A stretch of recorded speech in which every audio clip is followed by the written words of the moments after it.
혹시 기혼자들끼리 하는 소개팅에 대해서 들어보신 적이 있나요? 저는 전 남편과 이혼하게 되면서 처음 알았는데요. 무려 제 전 남편이 그 기혼자 소개팅에 나갔더라고요. 심지어 시어머니가 주선한 소개팅이었고요. 당시엔 너무 화가 나 눈물밖에 나오지 않았고 나중엔 화병까지 크게 앓아 과호흡 때문에 병원도 몇 번 실려가곤 했는데요. 지금은 운동과 상담으로 많이 치유한 상태입니다. 이 글을 쓰는 이유는 기혼자 분들도 아셔야 하는 사실이 있어서입니다. 쓰다 보면 제 신상이 털릴 수도 있겠지만 혹시 저와 같은 피해자 분들이 더 생겨나는 것보다 저 하나 총대 메고 이 더러운 현실을 밝히려 합니다. 저는 전 남편과 소개팅으로 이어져 만났습니다. 둘 다 결혼 정년기이기도 해서 사실 선이나 마찬가지였죠. 남편은 피부과 페이 닥터였고 저는 일반 회사에 다니고 있는 직장인입니다. 연봉은 남편이 조금 더 높긴 했지만 양가 재정 상황을 따지면 저희 집이 남편보다 훨씬 잘 살아요. 저희 집은 조금 특이하게도 친정엄마가 사업을 하셔서 돈을 많이 버셨고 친정아빠는 세무직 공무원 정년 퇴직하셨습니다. 친정엄마 덕분에 저 중학교 때부터 살림살이가 펴지기 시작해서 사교육 푸시를 많이 받아 명문대에 들어갔고 친정아빠의 학업 뒷바라지로 잘 풀린 케이스라 저는 늘 저희 부모님께 감사하며 살고 있습니다. 아무튼 제 상황은 간단히 말하자면 이렇고 시댁은 그냥 평범한 축에 속합니다. 좋게 말해 평범하지 사실 아파트를 무리하게 사셔서 빚이 있는 상황인데다 시댁 부모님들 모두 아들이 의대 가자마자 이제 인생 폈다며 바로 다니던 일 관두시고 아들한테 쭉 기대어 사신 분들입니다.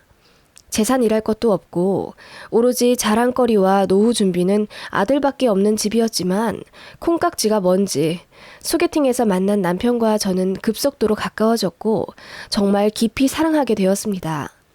의사는 흔히 싸가지 없고 이기적일 것이라는 제 편견이 있었고 밥이나 한 끼 먹고 오자는 가벼운 마음으로 나간 자리였는데 생각보다 그는 너무나도 배려가 깊었고 자상했으며 본인의 의견보다는 늘 제 생각을 우선시하는 이타적인 사람이었어요. 이게 독이 될 줄은 꿈에도 몰랐지만요. 일을 하면서 사람들의 이기심에 진절머리 났던 터라 저는 남편에게 너무나도 빠져들었습니다. 남편 역시 저를 많이 사랑해 주었고 그렇게 반년 동안 불같은 연애를 하다 결국 결혼하게 되었어요. 앞서 말했다시피 어떻게 보면 남편의 스펙이 훨씬 더 좋은 상황임에도 양가 집안 차이가 너무 나다 보니 잡음이 없기란 힘들었어요. 시어머니는 아들 결혼시킬 때도 장사하듯이 이것저것 재가며 절대로 한 푼이라도 손해보지 않겠다는 일념으로 예물 예단을 과하게 요구하셨어요. 처음엔 거의 1억 원어치를 요구하시더군요. 저희 친정엄마가 절대 그렇게는 못하겠다고 버티시니까 선심 쓰듯 5천으로 깎으시더군요. 본인들은 사놓은 아파트에 돈이 다 들어가 있어서 한 푼도 지원해 줄 수 없지만 아들이 잘났으니 그걸로 만족하라는 식으로 말씀하시더군요. 아들이 개업만 하면 돈 쓸어 모을 거라면서요. 결혼 비용을 친정에서 거의 부담하고 그 돈 되찾고 싶으면 5년 이내로 남편 개업을 해주래요. 듣다 못해 저희 친정엄마가 그냥 파혼하자고 하며 언성을 높이니 그제서야 꼬리를 슬그머니 내리곤 저희 친정에서 하자는 대로 맞춰주더군요. 그래봤자 예식에 들어가는 비용은 거의 저희 친정 부모님이 내주셨고 남편은 신혼여행비와 웨딩링 그리고 신혼집에 4천 정도 예산 짜서 가전 가구를 넣어주었습니다. 나머지는 다 제 쪽에서 마련했고요. 신혼집 역시 저희 친정엄마가 사주셨어요. 당시 시세 9억 정도 하는 20평대 초반 역세권 아파트였고 명의는 제 이름으로 돌려주셨습니다. 양도에 따른 세금 역시 친정에서 다 부담해 주셨고요. 돌이켜보면 손해뿐인 결혼이지만 당시에는 사랑하니 그럴 수 있다고 생각했고 남편도 많이 미안해하고 자신의 처지를 객관적으로 인지하더라고요. 그래서 남편이랑은 다툴 일이 거의 없었습니다. 앞서 말했듯이 남편이 전적으로 제 편을 들고 제 의견을 존중하는 사람이었어요. 시댁은 큰 걸림돌이 되지 않을 거라고 생각했습니다. 다만 시어머니 진짜 보통 아니신 분이구나 생각하며 현명하게 적당히 거리를 두어야 제 결혼 생활이 편하겠구나 싶더라고요. 그런데 시어머니는 그럴 생각이 없어 보이셨어요. 정말 거의 매일 저에게 전화를 하셔서는 급하지도 않은 일을 빨리 처리해달라 채근하시고 당장 일하느라 바빠 죽겠는데 어디 벚꽃이 이쁘게 펴서 구경 가고 싶네. 팔당댐 드라이브가 그렇게 시원하고 좋다더라. 도토리가루를 어디서 구해서 묵을 만들었는데 곰팡이가 폈느니 어떻니? 시시콜콜한 수다 잡담을 저에게 하시더라고요. 네, 시어머니와 며느리가 친하게 지내는 거 좋죠. 그런데 어머님은 꼭 제가 너무 바빠 죽겠는 시간에 전화를 거셔서는 한가한 사람 취급하시며 어머님 말씀을 듣고 장단 맞춰주길 원하셨습니다. 어느 날은 너무 심심하다 하시길래 문화센터라도 다니시라고 권유했더니 그건 또 싫으시대요. 그래서 요즘 중장년층 간단하게 하루 2-3시간 알바하는 프로그램도 시청에 많다고 생각 있으시면 알아봐 드리겠다고 하니 웃으시며 알겠다 하시더군요. 그런 식으로 처음엔 애써 웃으며 내내 하다가 나중엔 업무에 지장이 생길 정도로 스트레스를 받아서 제가 어머님께 조심스럽게 말씀드렸죠.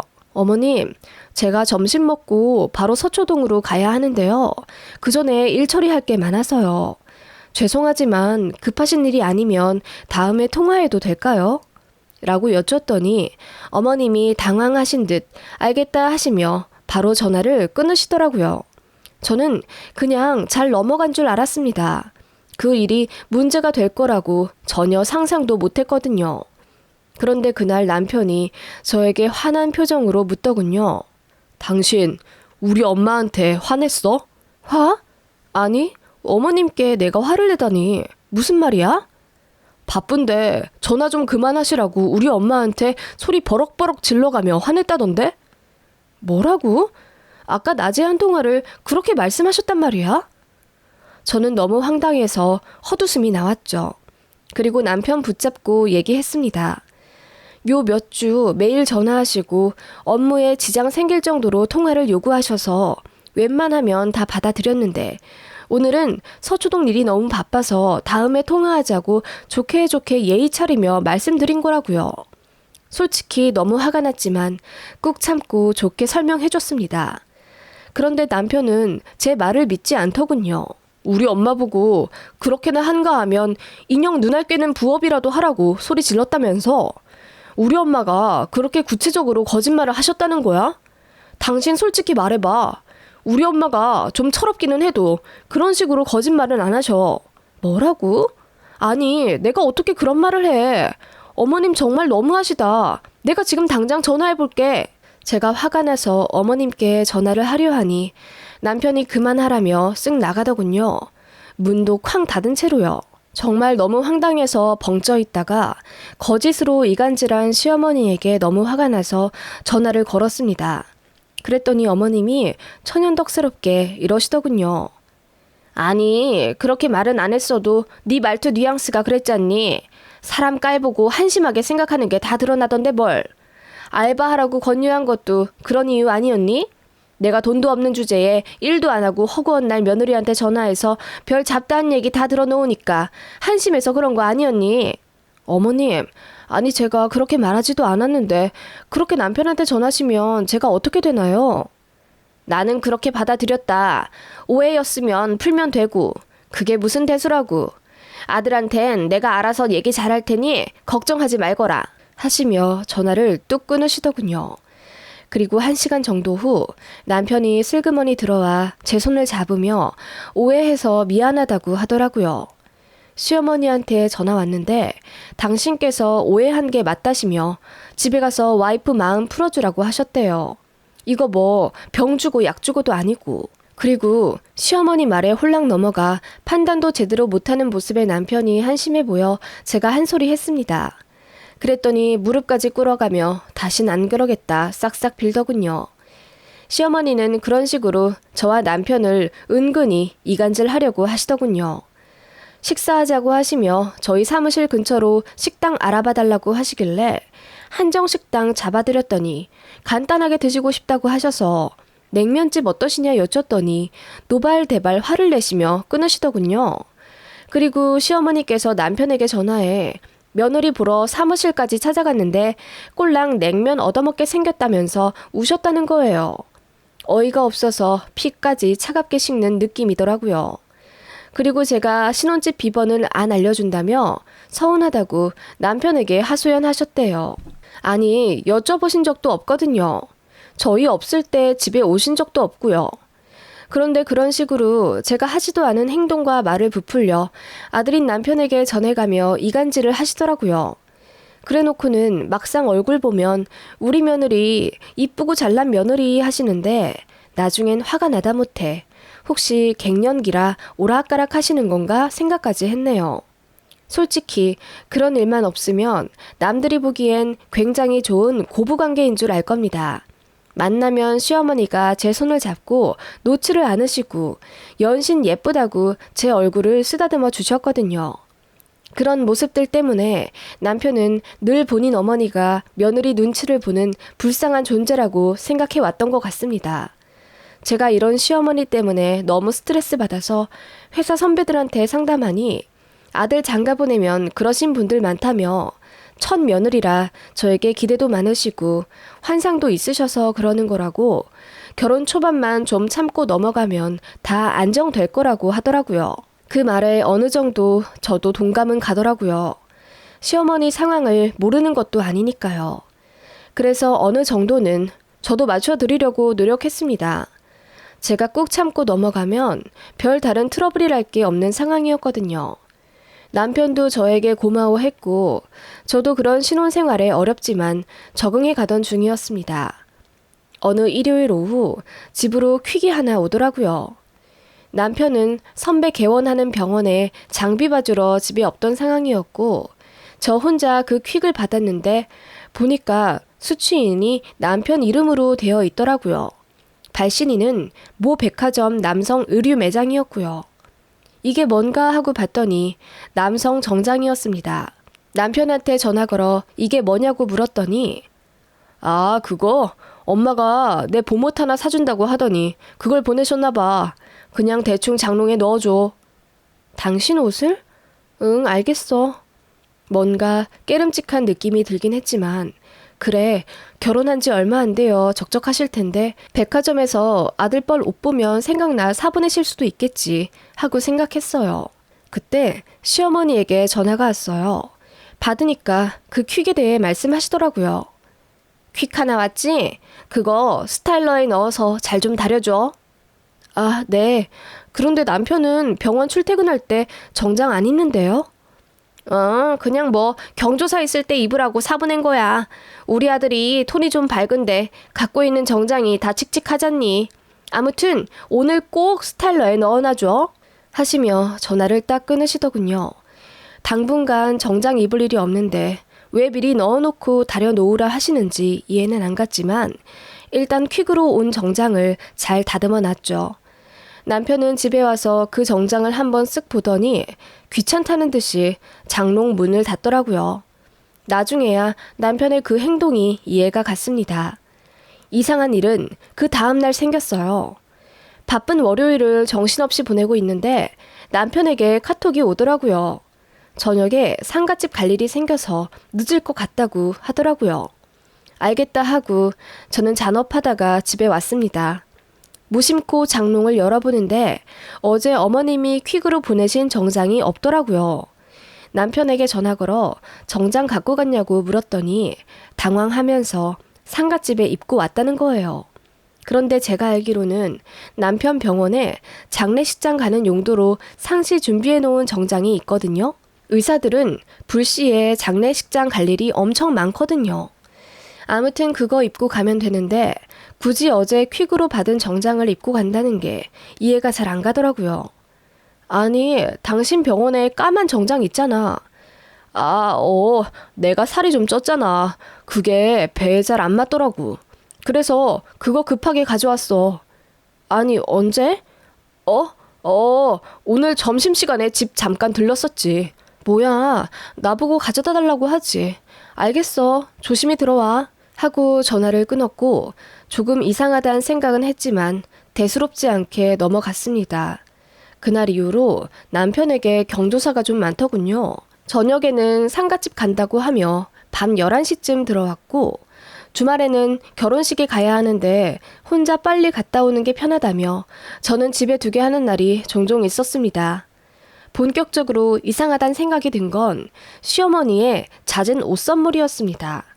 어머님은 백화점 가면 저희 생각이 난다며 종종 옷을 사주셨는데 제 것은 항상 운동복이었고 남편 것은 늘 정장이나 단정한 가디건 같은 걸 주시더라고요. 남편은 병원에서도 캐주얼하게 입고 있고 저랑 데이트할 때도 주로 트레이닝복을 입거든요. 그래서 그런 옷을 거의 안 입는 터라 제가 남편에게 물었어요.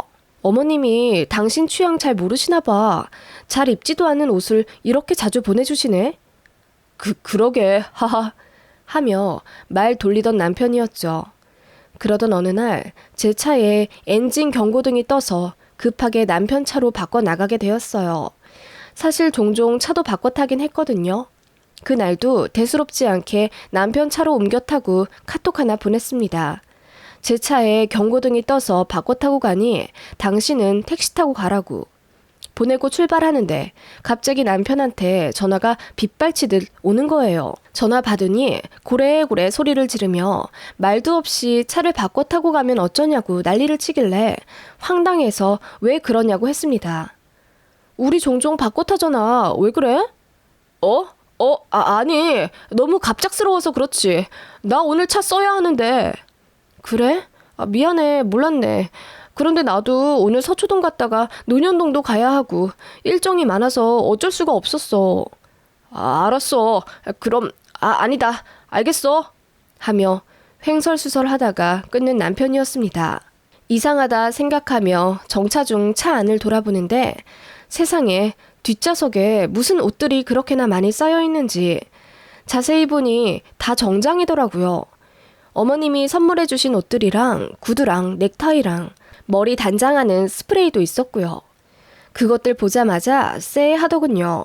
바로 차량 내비게이션을 쳐보니 최근 등록지에 라운지 카페, 일식집, 레스토랑 같은 데가 많더라고요. 보자마자 느낌이 왔습니다. 이 남자 바람 피우는구나. 심장이 몸 밖으로 튀어나올 듯 뛰었고 머리가 하얘지면서 눈앞도 잘 안 보이더라고요. 그야말로 쇼크를 먹은 저는 그대로 갓길에 차를 세우고 차 이곳저곳을 다 둘러봤습니다. 글로브 박스까지 다 뒤져봤지만 여자 흔적은 없었어요. 일단 전부 사진 찍어 증거 남기고 블랙박스 칩을 사무실로 가져와 노트북에 연결해 백업했어요. 남편에겐 아무것도 눈치채지 못한 척 했습니다. 남편이 떠보듯 차에 대해 묻길래 너무 바빠서 차에서 통화만 하느라 다른 거 볼 여유가 없었다고 둘러댔어요. 그리고 그날 야근한다고 하고 PC방에 갔습니다. 가서 블랙박스 영상을 전부 다 재생했어요. 다행히 차량 안에서 나는 소리까지 녹음되는 채널이라 남편 통화 소리까지 다 녹음되었더라고요. 그리고 저는 너무 충격적인 사실을 알게 되었어요. 남편이 불박을 건드렸는지 최근 일주일 거만 있었는데요. 그중 한 날 남편이 차에 타자마자 시동을 걸고 어디론가로 전화를 하는데 통화 내역이 너무 충격적이었어요. 아주 젠틀한 목소리로 상대에게 어디시냐 묻고 빨리 가겠다고 하더라고요. 그리고 빨간불 정차 중일 때마다 스프레이 뿌리며 머리 만지는 소리도 났죠. 그렇게 어느 레스토랑에 도착하더니 발렛을 맡기며 블랙박스 앞으로 지나가는 남편의 모습이 찍혔는데 시어머니가 보내주신 정장에 아주 말끔한 모습으로 레스토랑 입구로 들어가더라고요. 그게 다 찍혀 있었고요. 저는 엉엉 울며 다른 영상들을 뒤졌습니다. 남편은 차 안에서 이따금 다른 여자들과 통화를 하는 듯 보였고 종종 시어머니랑도 통화하는 게 다 녹음되었어요. 자세히 들으며 유추해보니 시어머니가 주선한 소개팅 자리에 남편이 나가는 듯 했습니다. 남편은 신경질을 내며 곧 아내에게 걸릴 것 같으니 이제 소개팅 그만하고 싶다고 짜증을 내거나 오늘 만난 사람은 괜찮았다 어쩐다 등등 소개팅에 나온 여자를 품평하는 모습이었습니다. 너무 충격적인 모습에 저는 말문이 막혔어요. 이게 악몽이길 간절히 바랄 정도로 현실로 믿고 싶지가 않았습니다. 일단 모든 증거물을 저장했고 집에 와서 남편 얼굴을 봐도 온 힘을 다해 아무렇지 않은 척 연기했습니다. 남편은 처음엔 제 눈치를 보는 듯 하다가 이내 안심하더라고요. 그리고 그날 밤 제가 자는 척하니 슬그머니 차키를 들고 현관을 나서더군요. 30분 정도 후 옷까지 주섬주섬 챙기고 들어오는 걸로 보아 차 내부 정리를 했겠죠.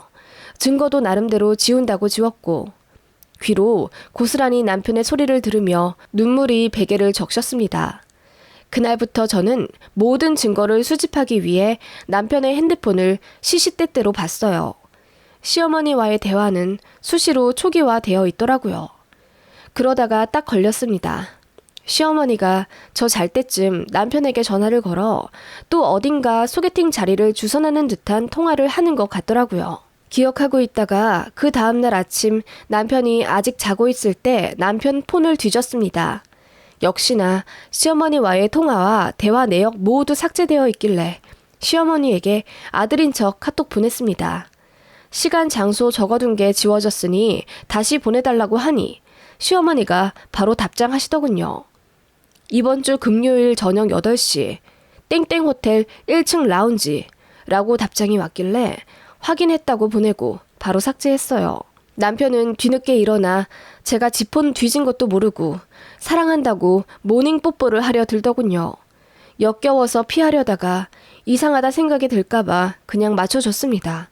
그날 하루 종일 속이 안 좋더군요. 아니나 다를까 약속된 금요일이 되니 남편은 또 저녁에 상가집 갈 일이 생겼다며 옷을 챙겨들며 출근하려 하더군요.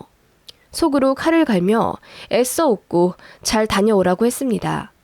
그리고 그날 저녁 저는 평소와 다른 스타일의 옷을 입고 남편이 소개팅 한다는 그 장소로 갔습니다.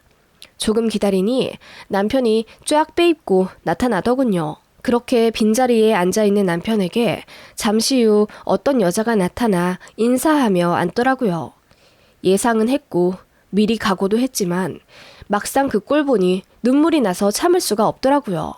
사진과 영상까지 전부 찍어둔 후 자리를 박차고 일어나 남편과 그 소개팅녀가 있는 자리로 또각또각 걸어갔어요. 남편은 무의식 중에 소리 나는 제 쪽을 보다가 저와 눈이 마주치니 귀신이라도 본 듯 얼굴이 허해져서 놀라더라고요. 아니 여보, 당신이 여기를 어떻게... 지금 당신 뭐 하는 거야? 선봐? 소개팅해? 당신 결혼했잖아. 지금 뭐 하고 있냐고. 아니, 내가 다 설명할게. 일단 나가자. 나가긴 뭘 나가? 가만히 있어봐. 나랑 한 커플링까지 그대로 끼고 소개팅을 하고 앉아있네? 그때 남편 왼손에 껴진 커플링을 보며 제가 헛웃음을 치며 여자를 보는데 보니까 여자 손에도 반지가 껴있더라고요. 황당해서 여자 얼굴을 보니까 귀찮은 일 생겼다는 듯 자리를 뜨려고 하길래 제가 잡았습니다. 당신들 뭐야? 왜 둘 다 반지를 끼고 소개팅을 하고 있어? 이봐요. 당신 이 사람 유부남인 거 알고 나왔어요? 제가 여자에게 물었더니 여자가 그렇다고 하더라고요. 그 말에 기가 차서 할 말도 잃고 서 있는데 뒤에서 급하게 누가 저를 잡더라고요. 보니까 시어머니였습니다. 아니, 네가 여길 왜 있냐? 너 어떻게 알고 왔어? 하며 묻는 시어머니를 보는데 구역질이 나더라고요. 어머님, 제가 모를 줄 아셨어요? 이 사람 소개팅 자리 어머님이 주선하셨죠 그동안? 뭐라고? 아니, 그럼 너 다 알고 있었다는 거냐? 어이가 없어서 어머님이 어떻게 결혼한 자식한테 그러실 수가 있어요? 아니, 내가 더 황당하다. 너 다 알고 있었으면서 어떻게 감쪽같이 모른 척 할 수가 있니? 음흉하고 음침한 년. 뭐라고요? 제가 음흉하고 음침하다고요? 그러는 당신은 뭔데? 아들 소개팅 나갈 정장을 나보고 다려놓으라고 했던 거야 그럼? 제가 소리를 바락바락 지르자 시어머니가 동네 창피하다는 듯 주위를 두리번거리며 빨리 나가자고 제 팔을 우악스럽게 잡고 이끌더라고요.